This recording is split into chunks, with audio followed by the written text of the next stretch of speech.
बर्तमान कथा हूँ रानी पंडा बर्तमान कहीं ना शो सरबत शुभुनि से कि आप भावते नारी पंडा बोधे शांत होती कि ना कहीं फैंस मैंने सब जगह अच्छा देखिए आम पाखे जन मैडम बस से रानी पंडा हार्डकोर फैन मैडम कौन कहे रानी दीदी को नहीं कौन गोटे मझे कहते न्यूज को मोर प्रथम नमस्कार।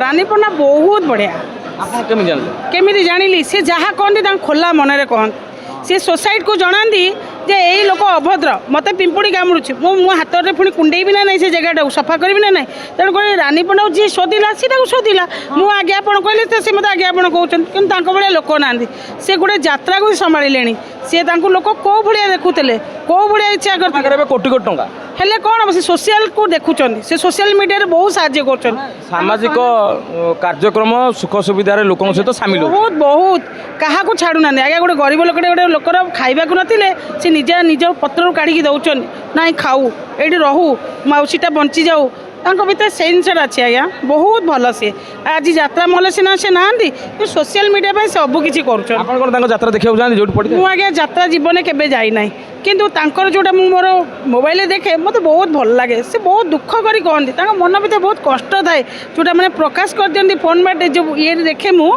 प्रकाश कर दिखती मैंने बुझी पारती से बहुत भल मीरा आपा जड़े सी देश मीरा आपा आप जानी थे किन्नर ये मेन अच्छे माँ सी भी बहुत भल हाँ हाँ बहुत भल सी मुझे मुंडिया मार्ची देखा कर माँ केमती अच्छा ना माँ भल अच्छी बहुत भल आउ रानी अपा विषय तो कहवाटा मोर ठीक नुहे कि रानी अपा सोसाइटी जहाँ कहते ठीक कहते मुझे आपको सम्मान न देवी आप मत सम्मान देवे तो जैसा को तैसा आज्ञा देखी देखी पारना जी ऐसे कहबनी मुझे आपको देखी पार्थ आप मत कहे कहतु आज्ञा लोक अच्छा आगे राम राम पचे मरा मरा तेणुक लोक कथा न शुणिया आम कौन कहूँ से आमको देखार अच्छी कहतु आज्ञा मुझे ठीक कहली ना भूल कहली कि रानी पंडा जगह बहुत भल लोक बहुत असभ्य भाषा गाड़ी देनी कि बुझे ना मु कहे सी ठीक अच्छे तेरे रानी दीदी जिते आप नेता मैंने कटक आड़े आसवे नेताजी बस टर्मिनाल भितर पशिवे देखिए गजानन होटेल एंड फूड्स। रानी पंडा दीदी तुमको बहुत बहुत नमस्कार तुम बहुत भल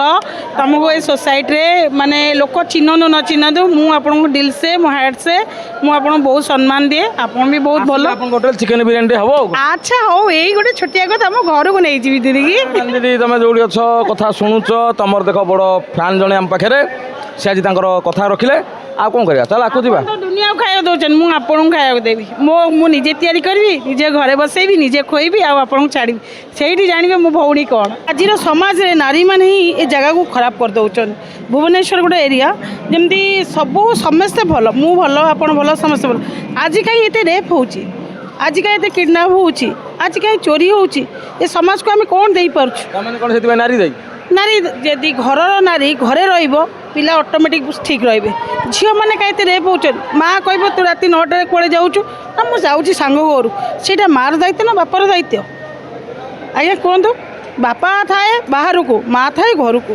माँ जब पिलार संपर्क पिला को किसी बुझी न पारे ताले पिला कौन जानिबो जे घर गोटे कौन परिवार गोटे कौन क्वेश्चन लोक करेंगे जब नारी रात 9टार घर बाहर न बाहर तेज आउ स्वाधीनता बोली कौन नारी स्वाधीनता माने कौन बहुत झील अच्छा कहे आमको स्वाधीनता दरकार तेणु आम रात 9टार कौन आम रात 12टार बोले तुम किए कहवाई बहुत जन कहते आज यहाँ कहते जो विपद में पड़न से कहीं हल्ला करम रेप होगा ये होगा सी होगा कहीं कहते आम जाचु आम संपर्क जानूँ आम पिला जन्म करें पिला बड़ है आम सोसाइटी देखुचु आज्ञा आम आप सचेतन करें कहूँ आप विरोध में चलुन कहीं विरोधटा करे किए जी जार अधिकार न था सी विरोध करे मुझे प्रति कौन अधिकार अच्छी मोर ये कहबार कि आप गोटे क्वेश्चन पचारे जहाँद्वारा मुझे आंसर देली नारी मान को आप माने कौन कहवाक चाहते जो माने कि नारी मान हे भौणी मैंने ओ मो सांगसाथी मैंने आपण भल हूँ आपण आपण पिला भल रुहतु बस स्वामी भी भल रही जो घटना आज हो देखो सोशल मीडिया आम ये कहवाई बसिलु कारण मुझे भी गोटे झील जन्म कर पुओ जन्म कर आज्ञा जो जगह आम जो जी रहा कथा आम सेमती रहिले परिवार भी ठीक घर भी ठीक समस्त पाखे ठीक ना ड्रेस कोड आजिकल यहाँ माने न चाहिए लोक भी चाहूँ ड्रेस कोड पिंधा को मुझे चाहूनी कि जड़े पिंधि मुझे देखी न पिंधे मत लोग हे एटा कौटू आई कि से पिला को फॉलो कर पिंधुची सी चाहूनी जो मुझे पिंधापी ड्रेस पिंधा कि ना आम जी दरकार से रहा उचित आज्ञा ଏବେ ସିଧା ସଳଖ କହିବାକୁ ଗଲେ ରାଜ୍ୟ ସରକାରଙ୍କ ଉପରେ ଆଙ୍ଗୁଠି ଉଠୁଛି ଯେ ଏସବୁ ଘଟଣା ଘଟୁଛି ବୋଲି, ଏଥିପାଇଁ କ'ଣ ରାଜ୍ୟ ସରକାର ଦେଇ ନା ମୁଁ ତ କେବେ କହିବିନି ଯେ ଗୋଟେ ମନ୍ତ୍ରୀ ସମାଧାନରେ ଗୋପାଳପୁରରେ ଯେଉଁ ଘଟଣା ଘଟିଗଲା ମୁଁ ତ କେବେ କହିବିନି ଯେ ଗୋଟେ ମନ୍ତ୍ରୀ ସମାଧାନରେ ଗୋଟେ ସୋସାଇଟିରେ ମନ୍ତ୍ରୀମାନେ ଏଇଟା କରୁଛନ୍ତି। ଦେଖନ୍ତୁ ଆମେ ଘରୁ ବାହାରୁଛୁ, କାଲି ସକାଳେ ଆମର ଆକ୍ସିଡେଣ୍ଟ ହେବ ବୋଲି କିଛି ମାନେ ଅଛି? ଆମେ ଏବେ ବାହାରିକି ଯାଉଛୁ, ବର୍ତ୍ତମାନ କ'ଣ ହେବ କହିପାରିବୁ? ମନ୍ତ୍ରୀମାନଙ୍କୁ ଆଜ୍ଞା ଦୋଷ ଦେଇ କିଛି ଲାଭ ନାହିଁ, କିନ୍ତୁ ଆମେ ସେଇ ଯାଇ ଯାଉଛୁ ଯେଉଁ ଯାଇ ଆମେ ଯିବା କଥା ନୁହେଁ। ତେବେ ସଚେତନ ଏଠି କିଏ ହେବା ଦରକାର? ପୁଅମାନେ ନିଜକୁ ସଂଯତ ରଖିବେ ନା ଝିଅମାନେ ରଖିବା ଦରକାର? ଆଜ୍ଞା ନାରୀ ହିଁ ଘର, ଯେ ନାରୀମାନେ ଠିକ୍ ରହିବେ ନିଶ୍ଚୟ ଏ ସଂସାର ଠିକ୍ ରହିବ। କେବେ ପର ମାନେ କେବେ କେଉଁ ସ୍ୱାମୀମାନେ ଭୁଲ ନଥାନ୍ତି, କେବେ କେଉଁ ସ୍ତ୍ରୀମାନେ ଭଲ ନଥାନ୍ତି। ଜଣେ ଗୋଡ଼ କାଢ଼ୁଛି କ'ଣ ପାଇଁ? ମୋ ସ୍ୱାମୀ କିଛି କରୁନି ବୋଲି, କାହିଁ କରୁନି ତାକୁ କରିବାକୁ ଦିଅ, ତମେ ଘରେ ରୁହ। ସେଇଟା ହିଁ ସୋସାଇଟିକୁ ଦେଖାଇବ ଯେ ମୁଁ ଦୁନିଆରେ କ'ଣ କରିବ। ସ୍ୱାମୀକି ବାଟକୁ ଛାଡ଼, ତମେ ଯାଅ ମୁଁ ଘରେ ଅଛି, ମୁଁ ଘରକୁ ତମେ ଯାଅ ମୁଁ ଘରେ ଅଛି, ମୁଁ ଘରକୁ ଜଗୁଛି, ଦେଖିବେ ଅଟୋମେଟିକ୍ କରିବ। କିନ୍ତୁ ଆମେ ଦେଖୁଛୁ ଆଜିର ସମୟରେ ସେଇ ଯେଉଁ ଆପଣଙ୍କ କଥାକୁ ନେଇକି ବହୁତ ଜଣ ଅଛନ୍ତି ସ୍ୱାମୀମାନେ ପ୍ରିଫର୍ କରୁନାହାନ୍ତି, ମାନେ ନିଜ ସ୍ତ୍ରୀମାନଙ୍କୁ ଆମେ ଦେଖିଛୁ ବହୁତ ଜାଗାରେ ଗୋଟେ ସାମାନ୍ୟ ସଉଦା ଆଣିବା ପାଇଁ କି ଡାଲି କି ଆମର ସରିଗଲା ଧନିଆ ପତ୍ର ତୁ ଯା ନେଇ ଆସିବୁ। ସେଇଟା କହିବାର କାରଣ କ'ଣ? ସେ ଅଫିସରେ ଯାଉଛନ୍ତି, ଫେରିଲା ବେଳକୁ ଡେରି। ଘରେ ଥାଇକି କିଏ ଯାଉଛନ୍ତି? ମ୍ୟାଡ଼ାମ୍ ମାନେ ଯାଉଛନ୍ତି। କିଛି ଜାଗାରେ ଅଛି କିମ୍ବା ଆଉ କେତେ ଜାଗାରେ ସ୍ୱାମୀମାନେ ଯିବାକୁ ଚାହିଁଲେ କହନ୍ତି ନାଇଁ ମ ତମେ ରୁହ, ଆମେ ଟିକେ ଯାଇ ବାହାରୁ ପବନ ଖାଇକି ଆସୁ। ସିଏ ଅଳସ୍ୱାମୀ ଆଜ୍ଞା, ଅଳସ୍ୱାମୀରେ ସବୁ ଯାଏ। ସ୍ୱାମୀ ଯଦି କହୁଛି ଯଦି ସିଏ ବିଜନେସ୍ କରୁଛି ତମେ ଟିକେ ଯାଅ ନେଇ ଆସିବ, କି ସ୍ତ୍ରୀ ଯଦି ଗୋଟେ କିଛି କରୁଛି ଯାଅ ତମେ ଟିକେ ନେଇ ଆସିବ, ଏମିତି କହନ୍ତି ନାଇଁ ତମେ ବସ ଆମେ ଟିକେ ପବନ ଖାଇକି ଆସିବୁ। ସେଇଟା କ'ଣ ଠିକ୍ ଆଜ୍ଞା? ଯେଉଁଟା ଯେତିକି ଦରକାର ଆଜ୍ଞା ସେତିକି ରହିବାଟା ଭଲ। ମୁଁ ତ ଆପଣଙ୍କୁ ଏଗୁଡ଼ା କହିବିନି ଯେ ଗୋଟେ ମନ୍ତ୍ରୀ ଏ ଲୋକଟାକୁ ଖରାପ କରିଦେଉଛି। ଠିକ୍ ଅଛି, ମୋହନ ମାଝୀ ଆମର ମୁଖ୍ୟମନ୍ତ୍ରୀ, ସିଏ ଦେଶ ସେବା କରୁଛନ୍ତି, ସେ ବହୁତ ଭଲ, ତାଙ୍କୁ କେହି ବୁଝିପାରୁନାହାନ୍ତି ଯେ ସିଏ କ'ଣ ଚାହୁଁଛନ୍ତି। ଆମ ସମସ୍ତଙ୍କୁ ନେଇ ଗୋଟେ ଆମେ ତିଆରି କରିଛୁ ଆମର ମଣ୍ଡଳ ବା ମୁଖ୍ୟମନ୍ତ୍ରୀ, ତାଙ୍କୁ ମୁଁ ବହୁତ ବହୁତ ଧନ୍ୟବାଦ। ସେ ବହୁତ ଭଲ, ମାନେ ସିଏ ସୋସାଇଟି ଚାହୁଁଛନ୍ତି ସମସ୍ତେ ଭଲ ରୁହନ୍ତୁ, ସମସ୍ତଙ୍କର କାମନା ବି ସେ କରୁଛନ୍ତି, କିନ୍ତୁ ଏ ସମାଜଟା ହିଁ ଖରାପ ହେଇଯାଇଛି ଆଜ୍ଞା, କାହାକୁ ଦୋଷ ଦେଇ କିଛି ଲାଭ ନାହିଁ। ଏଇ ଯେଉଁ ସମାଜ ଖରାପ ହେଲା ଏଇଟା ତ ଗୋଟେ ବର୍ଷ ଭିତରେ ହେଇନି ନା, ଏଇଟା ଦୀର୍ଘ ଯଦି ଆମେ ଯିବା ପୂର୍ବତନ ଶାସନକୁ 25 ବର୍ଷ ଭିତରେ। ପୂର୍ବତନ ମନ୍ତ୍ରୀ କଥା କହିବି, ନବୀନ ପଟ୍ଟନାୟକ ମୋର ସାଲୁଟ୍, ମୁଁ ତାଙ୍କ ପାଦ ତଳେ କୋଟି କୋଟି ପ୍ରଣାମ। ତାଙ୍କ ଭଳି ଲୋକ ମିଳିବନି ଆଜ୍ଞା। ସେ କ'ଣ ନ କରିଛନ୍ତି, କେବେ ପଇସା ଗୋଟେ ପାଇଁ ସେ ଅନେଇ ନାହାନ୍ତି।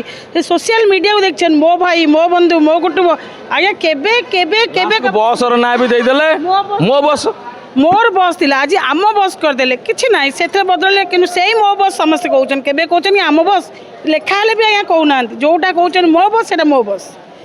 ଆଜ୍ଞା ଆପଣ ଜଗତ ବୁଲି ଯାଆନ୍ତୁ, କିନ୍ତୁ ଜଗନ୍ନାଥ ଯେଉଁଠି ରହିବା କଥା ସେ ରହୁଛି, ତା ଜାଗା କିଏ ନେଇପାରିବ? ସେ ନବୀନ ପଟ୍ଟନାୟକ ହଜାର ମନ୍ତ୍ରୀ ଆସନ୍ତୁ, କିନ୍ତୁ ତାଙ୍କ ଭଳିଆ କେହି ହେବେନି। 24 ବର୍ଷ ତାଙ୍କୁ କିଏ ବସେଇଥିଲା? ଆମେ ଏଇମାନେ ନେଇ ବସେଇଥିଲୁ, କ'ଣ ସିଏ ଏତେ ଖରାପ ହେଇଗଲେ? ତାଙ୍କୁ ଲୋକ ନେଇ ଖରାପ କରିଦେଲେ। ଆଜ୍ଞା ମୁଁ ଯଦି କିଛି ଭୁଲ କହୁଥିବି ମୋତେ କ୍ଷମା କରିବେ, କିନ୍ତୁ ମୁଁ ଆଜ୍ଞା କହୁଛି ତାଙ୍କ ଭଳି ଲୋକ ମିଳିବେନି। ସେ ଓଡ଼ିଶାର ବରପୁତ୍ରର ପୁତ୍ର।